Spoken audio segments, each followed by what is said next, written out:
Hello friend, this is Alpana Singh. Welcome to learn with Alpana. तो चलिए friend, देखिए आज हम आप सभी लोगों के लिए home science MA third semester का जो ब्रांच है आपका चाइल्ड डेवलपमेंट यानी कि बाल विकास, जिसे हम लोग ह्यूमन डेवलपमेंट भी कहते हैं, इसके आज हम लोग पेपर थर्ड के बारे में थोड़ा सा डिस्कस करेंगे, एक लॉन्ग क्वेश्चन के बारे में। ठीक है। पेपर थर्ड का हमारा है डेवलपमेंट ऑफ क्रिएटिविटी, जिसे हम लोग हिंदी में बोलते हैं रचनात्मकता का विकास। यहाँ पर गलत हो गया है, थोड़ा सा ध्यान दीजिएगा। ठीक है।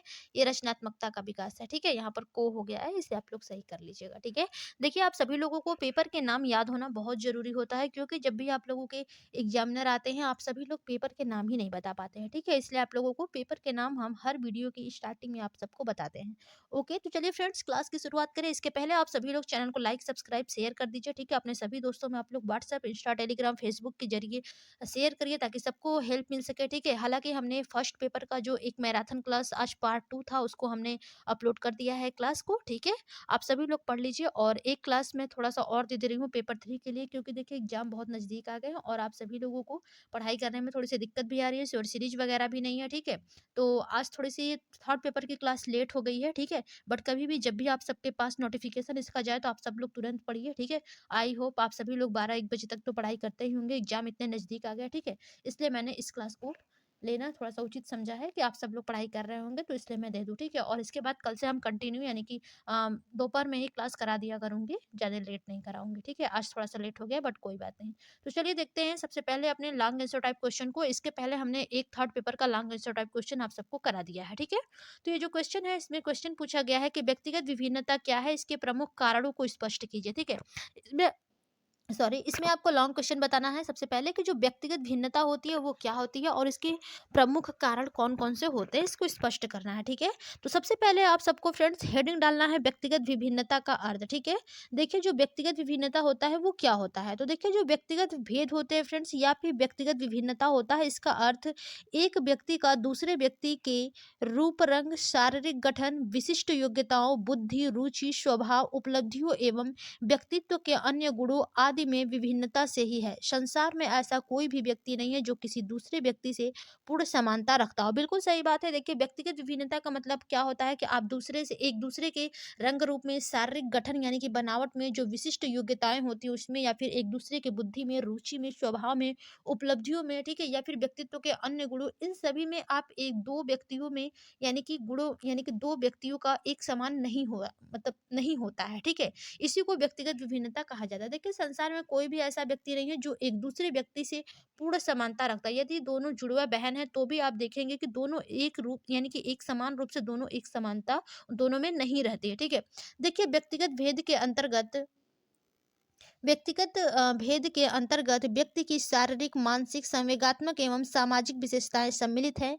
व्यक्तिगत विभिन्नताओं के अंतर्गत आने वाली विभिन्नताओं के संबंध में स्कीनर ने लिखा है। देखिए, व्यक्तिगत विभिन्नताओं के अंतर्गत जो भी कुछ बातें हैं, उसमें स्कीनर साहब ने लिखा है कि आज हमारा यह विचार है कि व्यक्तिगत विभिन्नताओं में संपूर्ण व्यक्तित्व का कोई भी ऐसा पहलू सम्मिलित हो सकता है जिसकी माप की जा सकती है। ठीक है। यानी कि स्कीनर का विचार है, ठीक है, कि व्यक्तिगत विभिन्नताओं में संपूर्ण व्यक्तित्व का कोई भी ऐसा पहलू सम्मिलित हो सकता है जिसकी माप की जा सकती है। यानी कि व्यक्तिगत विभिन्नता में आप किसी भी पहलू को माप सकते हैं, सम्मिलित कर सकते हैं, जिसमें उसकी माप की जा सकती है। ठीक है। जैसे कि उसकी लंबाई कितनी है, ऊंचाई कितना है, वजन कितना है, ठीक है, हाइट कितनी है, ये सब आप लोग जिस यानी कि सम्मिलित कर सकते हैं व्यक्तिगत अ, विभिन्नता में। ठीक है। जिसकी उसको माप की जा सकती है। ठीक है। तो देखिए, आगे स्किनर ने कहा है कि व्यक्तिगत विभिन्नताओं की इस परिभाषा के अनुसार इसमें व्यक्तित्व के वे सभी पहलू आ जाते हैं जिनकी माप की जा सकती है। ठीक है। माप किए जा सकने वाले यह पहलू कौन से हैं, इनके संबंध में टायलर ने लिखा है कि शारीरिक आकार और स्वरूप, यानी कि शरीर का आकार कैसा और उसका स्वरूप कैसा है, शारीरिक कार्य, ठीक है, गति संबंधी क्षमताओं, बुद्धि, उपलब्धि, ज्ञान, रुचियों रुचियों आगे है अभिवृत्तियों और व्यक्तित्व के लक्षणों में माप की जा सकने वाली विभिन्नताओं की उपस्थिति सिद्ध की जा चुकी है। यानी कि जो आपका माप से संबंधित कुछ कार्य है, ठीक है, इसमें टायलर महोदय, स्किनर को देखते हुए टायलर महोदय ने भी बोला है कि जो आपके शरीर का आकार या फिर स्वरूप है, ठीक है, शारीरिक कार्य है, गति संबंधी जो क्षमताएं हैं, कि एक दूसरे के प्रति कितना कार्य करने की क्षमता होती है, गति यानी कि कौन कितनी तेज गति से कार्य कर सकता है। ठीक है। इस प्रकार से व्यक्तिगत विभिन्नता को हम जिसको हम माप सकते हैं, उसको हम व्यक्तिगत विभिन्नता में हम ऐड कर सकते हैं, ठीक है। बुद्धि देखिए, किसी भी दो व्यक्तियों की बुद्धि एक समान नहीं रहती है, ना ही दो व्यक्तियों की उपलब्धि एक समान हो सकती है कि हाँ, अगला व्यक्ति सरकारी जॉब कर रहा है तो हमें भी सरकारी ही जॉब मिलेगी, ठीक है। ऐसा बिल्कुल नहीं है कि वो उपलब्धि एक दूसरे को यानी कि दोनों एक समान कर सके, या फिर दोनों के पास नॉलेज नॉलेज का मतलब जो आपके यानी कि जो भी आपके पास एक ज्ञान है वो दूसरे व्यक्ति के भी ज्ञान हो उसके पास, ठीक है। ऐसा जरूर नहीं है। ऐसा नहीं है कि आपको देखिए रुचियों के संबंध में क्या है कि आपको कबड्डी खेलना पसंद है, तो ऐसा नहीं है कि आपका जो दूसरा बगल वाला व्यक्ति है उसको भी कबड्डी खेलना ही पसंद हो सकता है उसे क्रिकेट मैच और खो खो आदि कोई भी खेल खेलना पसंद हो, ठीक है। तो ऐसा बिल्कुल नहीं, अभिवृत्ति यानी कि उसकी कोई भी अलग से अभिवृत्ति है, ऐसा जरूरी नहीं है कि जो आपके सामने वाला या आपके बगल वाला उसकी भी अभिवृत्ति आपके समान हो, ठीक है। यानी कि कोई भी व्यक्तित्व लक्षण जो आपका है जरूरी नहीं है कि आपके सामने वाले व्यक्ति को बिल्कुल अलग ही होता है, ठीक है। कुछ कुछ मैच कर सकता है लेकिन सब कुछ मैच नहीं कर सकता, इसी को हम व्यक्तिगत विभिन्नता कहते हैं, ठीक है। देखिए, अब हम लोग व्यक्तिगत विभिन्नता के कारण के बारे में जानेंगे, ठीक है। तो देखिए, जो व्यक्ति में पाई जाने वाली विभिन्नता होती है उसके मुख्यतः निम्नलिखित कारण होते हैं। सबसे पहले तो देखिए उसका वंशानुक्रम का प्रभाव क्या होता है, ठीक है। वंशानुक्रम के प्रभाव से व्यक्तिगत कारण कैसे होते हैं, ठीक है।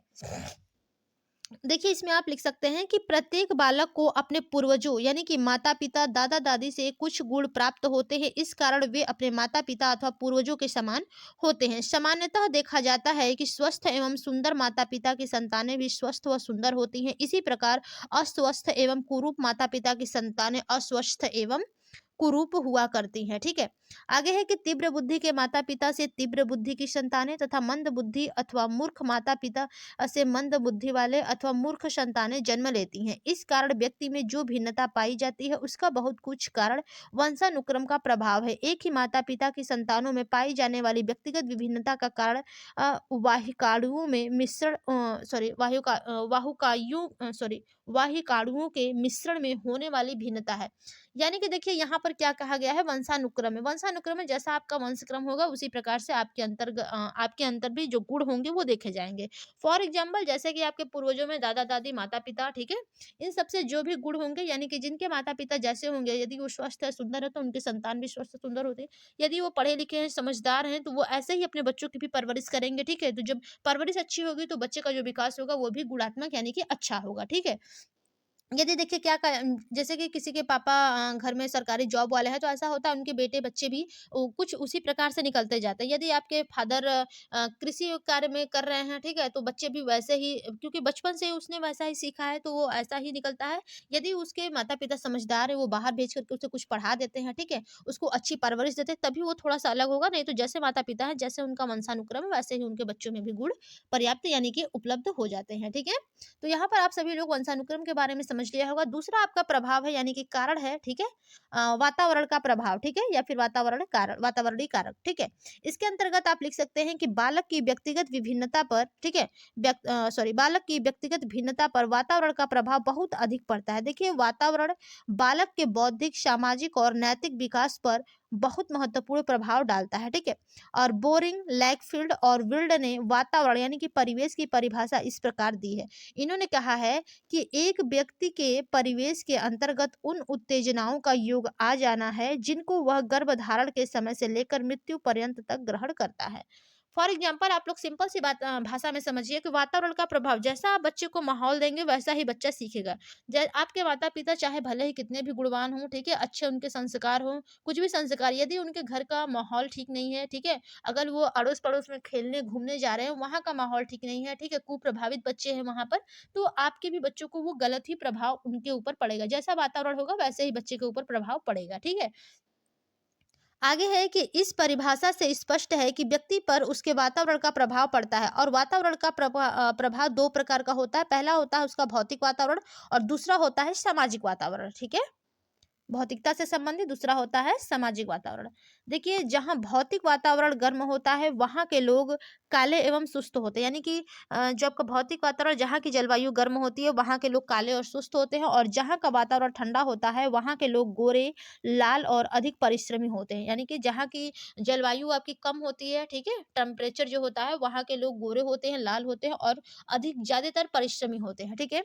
आगे है कि सामाजिक वातावरण व्यक्ति के विचार, आचार, व्यवहार और आदतों का उत्तरदायी होता है। इसके अलावा प्रत्येक व्यक्ति के ऊपर उस समाज के मूल्य, मान्यताओं एवं संस्कृति का भी प्रभाव पड़ता है, ठीक है?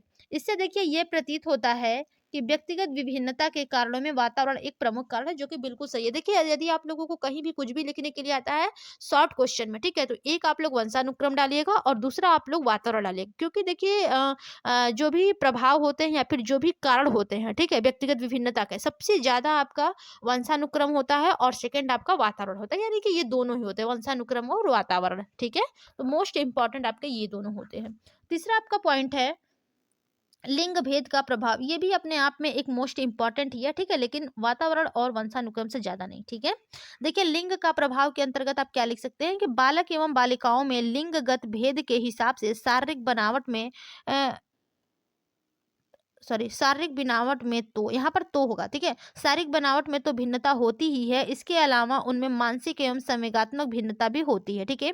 बालक बालिकाओं से तीव्र बुद्धि के होते हैं, ठीक है, यानी कि बालक जो है वो बालिकाओं से तीव्र बुद्धि के होते हैं, बालिकाएं बालकों से 1-2 वर्ष पूर्व ही परिपक्व हो जाती हैं। इसके अलावा बालक कठोर तथा परिश्रमी होते हैं, जबकि महिलाएं अथवा बालिकाएं कोमल तथा घरेलू कार्यों में निपुण होती हैं। बालकों की बोली में एक कर्कशता और तथा बालिकाओं की आवाज में मधुरता होती है, यानी कि लिंग भेद का प्रभाव। देखिए लिंग भेद से ये आपका तात्पर्य होता है कि यानी कि जो बालक होता है और जो बालिकाएं होती है, जो बालक का मानसिक शक्ति होता है, मानसिक आयु होता है, वो लड़कियों के अपेक्षा थोड़ा सा ज्यादा होता है, ठीक है? वो थोड़ा सा तेज बुद्धि के होते हैं, और जो बालिकाएं होती हैं वो बालकों से 1-2 वर्ष पहले ही परिपक्व हो जाती है, ये बिल्कुल सही बात है। और इसके अलावा देखिए जो बालक होता है वो कठोर तथा परिश्रमी होते हैं, ठीक है? वो कठोर काम, घर के बाहर वाले काम करते हैं, लेकिन जो महिलाएं होती हैं वो घर के अंदर के काम करती हैं। बालिकाएं थोड़ा सा कोमल होती हैं, ठीक है? घरेलू कार्यों में वो निपुण होती हैं। देखिए जो बालक की बोली होती है वो भी थोड़ा सा मोटी आवाज में होती है, ठीक है? कर्कशता लिए हुए होती है, और जो बालिकाओं की आवाज होती है वो उसमें मधुरता लिए होती है, ठीक है? तो ये सब लिंग भेद का प्रभाव है, यानी कि जो लड़के हैं उनका लिंग भेद कुछ अलग कहता है, जो लड़कियां हैं वो अलग है, ठीक है? वो थोड़ा सा यानी कि कट्टरपंथी होते हैं बालक जो होते हैं, और जो लड़कियां होती हैं, स्त्रियां, वो थोड़ी सी मधुरता लिए हुए होती हैं, ठीक है? तो इस प्रकार से आपके लिंग भेद का भी प्रभाव आपके ऊपर पड़ता है, यानी कि व्यक्तिगत विभिन्नता के ऊपर पड़ता है, ठीक है? इसलिए दोनों व्यक्ति एक समान नहीं हो सकते, या फिर लड़का लड़की एक समान नहीं हो सकते। व्यक्तिगत विभिन्नता के बारे में यहाँ बात की जा रही है, ठीक है? अगला पॉइंट है आपका जाति, प्रजाति एवं देश का प्रभाव। देखिए जाति, प्रजाति एवं देश का प्रभाव कैसे पड़ता है आपके व्यक्तिगत विभिन्नता पर, ठीक है? इसमें आप लिख सकते हैं कि बालक की व्यक्तिगत विभिन्नता को उसकी प्रजाति तथा उसका देश भी प्रभावित करता है। बालक जिस देश में जन्म लेता है उसमें उसी देश, जाति और प्रजाति के गुण विद्यमान रहते हैं। बिल्कुल सही बात है। जाति, प्रजाति एवं देश का प्रभाव, यानी कि बालक की जो व्यक्तिगत विभिन्नता उसकी होती है, उसकी प्रजाति तथा उसके देश यानी कि देश पर भी प्रभावित करता है, ठीक है? देखिए बालक जिस देश में जन्म लेता है उसी देश, जाति और प्रजाति के गुण विद्यमान होते हैं उसमें, ठीक है? यानी कि यदि भारत का बच्चा है, ठीक है, तो वो भारतीय होगा, उसकी जो संस्कृति है, उसके जो धर्म है, वो अपने धर्म को फॉलो करेगा, ठीक है? यदि कोई विदेश का बच्चा है, विदेशी है, ठीक है, तो वो अपनी संस्कृति धर्म के अनुसार वो रहेगा, ठीक है? तो इस प्रकार से जो दोनों का देखिए आप, यानी कि एक विदेश का बच्चा है और एक भारतीय बच्चा है, ठीक है? तो दोनों में देखिए बहुत ज़्यादा इसमें डिफरेंसेस मिलेगा, यानी कि बहुत ज़्यादा इसमें व्यक्तिगत विभिन्नता देखी जाएगी, ठीक है? बच्चे में, यानी कि बहुत ज़्यादा इसमें यानी कि जो व्यक्तिगत विभिन्नता है वो देखी जाएगी। क्यों देखी जाएगी? क्योंकि एक बच्चा भारतीय है, एक बच्चा विदेशी है, ठीक है? तो उसका जो परवरिश होगा वो भारतीय दृष्टि से हुआ होगा, ठीक है? और जो विदेशी बच्चा है उसका बोलने का, रहने का, खाने-पीने का जो तौर-तरीका होगा, दोनों का एक-दूसरे से भिन्न होगा, ठीक है? उनका वंशानुक्रम भिन्न होगा, उनकी जो एनवायरनमेंट होगा, उनका जो वातावरण होगा, ये भी भिन्न होगा, ठीक है? उनकी जातियाँ भिन्न होगी, प्रजाति भिन्न होगा, देश भी अलग होगा। वो अमेरिका से है, वो आप भारत से हो, तो वो अमेरिकी कहलाएगा, आप भारतीय कहलाओगे, ठीक है? तो इस प्रकार से जाति, प्रजाति एवं देश का भी प्रभाव आपकी व्यक्तिगत विभिन्नता पर पड़ता है, ठीक है? अगला पॉइंट है आपका शैक्षिक एवं आर्थिक दशाओं का प्रभाव। देखिए व्यक्तिगत विभिन्नता पर शैक्षिक एवं आर्थिक दशाओं का किस प्रकार से प्रभाव पड़ता है, इसमें आप लिख सकते हैं कि व्यक्तिगत विभिन्नताओं पर आर्थिक दशा का बहुत अधिक प्रभाव पड़ता है। आर्थिक स्थिति बालक में शारीरिक, मानसिक, सामाजिक सभी प्रकार के परिवर्तनों से आती है। जिस बालक के घर की आर्थिक स्थिति खराब होती है उस बालक में हीनता की भावना जागृत होती है, ठीक है? और आर्थिक स्थिति खराब होने से बालक पढ़ नहीं पाते। इसके विपरीत जिनके घर की आर्थिक स्थिति अच्छी होती है उस घर के बच्चे अधिक अधिक पढ़ लेते हैं, ठीक है, अधिक पढ़ लेते हैं, फलस्वरूप आर्थिक स्थिति एवं शिक्षा का भी इस पर प्रभाव पड़ता है, ठीक है।